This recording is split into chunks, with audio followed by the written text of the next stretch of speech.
నమస్తే ఫ్రెండ్స్, నేను మీ Devi. Welcome back to Devi kitchen. Today మన రెసిపీ వచ్చేసి 8వ రోజు దేవి నవరాత్రుల్లో 8వ రోజు అమ్మవారికి ఎంతో ఇష్టమైన సరస్వతీదేవికి ఇలా సింపుల్గా సేమియా పాయసం అయితే ప్రిపేర్ చేశానండి. చాలా సింపుల్ ప్రాసెస్లో చేసుకోవచ్చు. దీనికోసం ముందుగా స్టవ్ ఆన్ చేసి ఒక గిన్నె అయితే పెట్టుకుని ఒక హాఫ్ లీటర్ మిల్క్ అయితే వేసి చక్కగా మీడియం ఫ్లేమ్లో పెడితే మరుగుతూ ఉంటాయి. ఇప్పుడు పక్క స్టవ్ ఆన్ చేసుకుని ఒక గిన్నె అయితే పెట్టి అందులో ఒక 2 స్పూన్స్ గీ యాడ్ చేసుకుని ఇందులో డ్రై ఫ్రూట్స్ మీకు నచ్చిన డ్రై ఫ్రూట్స్ అయితే యాడ్ చేసుకుని మంచిగా రోస్ట్ చేసి ఒక బౌల్లోకి అయితే తీసేసేయండి. ఫ్రెండ్స్, వీడియో నచ్చితే తప్పకుండా ఒక లైక్ అయితే ఇవ్వండి. అలాగే మన ఛానల్ ఇప్పటివరకు ఎవరైతే సబ్స్క్రైబ్ చేసుకోలేదో సబ్స్క్రైబ్ అయితే చేసుకోండి. మీ ఫ్రెండ్స్కి మీ రిలేటివ్స్కి అవసరమైతే షేర్ చేయడం మాత్రం మర్చిపోవద్దు. అలాగే ఈ రెసిపీ మీరు ట్రై చేసిన తర్వాత ఎలా వచ్చింది ఏంటన్నది నాకు కామెంట్ చేయడం మాత్రం మర్చిపోవద్దు.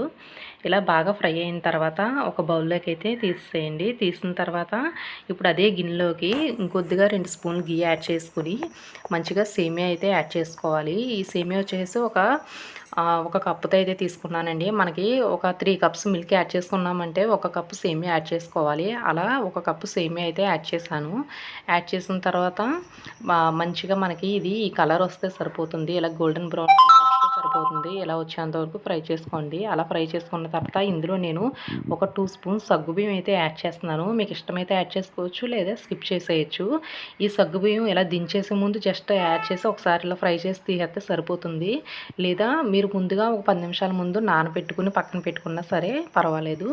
నేనైతే ఇలా దించే ముందు ఒకసారి ఫ్రై చేసిన తర్వాత మనకి మిల్క్ అనేది బాగా బాయిల్ అవ్వింది. ఒకసారి ఒక 2 పొంగులు వస్తే సరిపోతుందండి పాలు. అలా మరిగిన తర్వాత ఈ సేమియా అందులో యాడ్ చేసేయడమే. యాడ్ చేసి మీడియం ఫ్లేమ్లో పెట్టి ఉడికిస్తే మనకి పర్ఫెక్ట్గా ఉడికిపోతుంది. సగ్గుబియ్యం అని తక్కువే యాడ్ చేసాం కాబట్టి తొందరగానే ఉడికిపోతాయి. సేమియా ఇలా మంచిగా ఉడికిన తర్వాత ఇందులో ఒక 2 కప్స్ షుగర్ యాడ్ చేసుకోండి. మనం ఏ కప్తో అయితే సేమియా తీసుకున్నామో అదే కప్తో ఒక 2 కప్స్ షుగర్ అయితే యాడ్ చేసుకోవాలి. యాడ్ చేసుకుని మంచిగా మిక్స్ చేస్తే మనకి సేమియా అయితే రెడీ అయిపోతుంది. అలాగే ఇందులో కొద్దిగా ఇలాచీ పౌడర్, మనం ఫ్రై చేసి పెట్టుకున్న డ్రై ఫ్రూట్స్ కూడా ఇందులో యాడ్ చేసేసుకోవాలి. యాడ్ చేసుకుని స్టవ్ ఆఫ్ చేసి అంతే, అమ్మవారికి ఈ సేమియా అయితే మనం ప్రసాదం కింద నైవేద్యం కింద పెట్టేయచ్చు. వీడియో ఇస్తే లైక్ చేయండి, షేర్ చేయండి, సబ్స్క్రైబ్ చేయండి. Thanks for watching.